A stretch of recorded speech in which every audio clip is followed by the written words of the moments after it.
Hi, I'm Tony. You're in Pop Pop's workshop. We're at a point today where we're going to start finishing the sink cover for a client. And so thought I'd just kind of walk you through a little bit of how we do that here. Like most woodworkers, we make our own finisher in the shop. It's, of course, mineral oil, food safe mineral oil, and beeswax.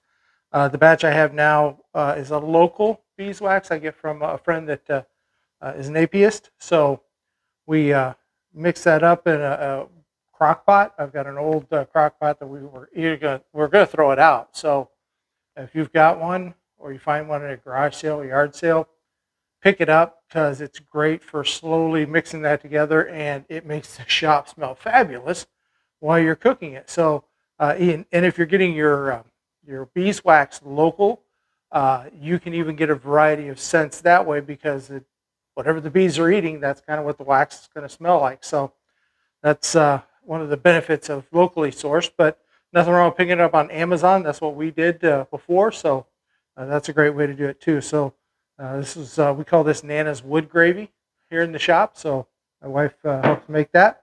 One of the other things we use are these little plastic painter's pyramids, so that we just put them under there. There's minimal contact, so if we are doing other kinds of finishing other than just a mineral oil and beeswax, these kind of are good for minimal intrusion.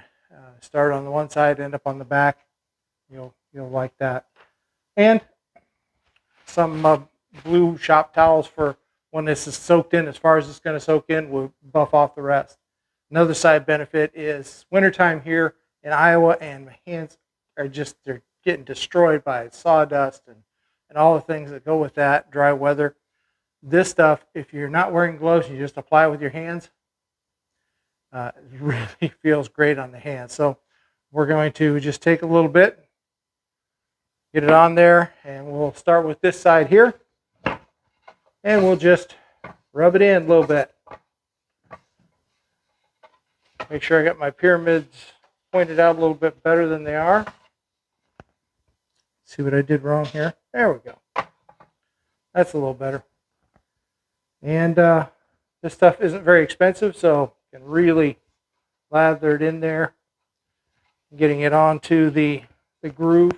But it's a pretty simple process, and I say it feels great in the dry weather. So once we've got both of these done on the front side, we'll flip them over. Just leave this to soak in. Flip them over, and then do the back side. And I'll usually let this sit for a couple of hours. And if I've got other things I'm doing that day, I may just come back tomorrow morning and then buff out what's not there. But usually a good thick coat, and these will turn out fabulous. So that's what we're doing in the workshop today. Hopefully you're having a great day, staying warm wherever you're at. And remember, you can do this.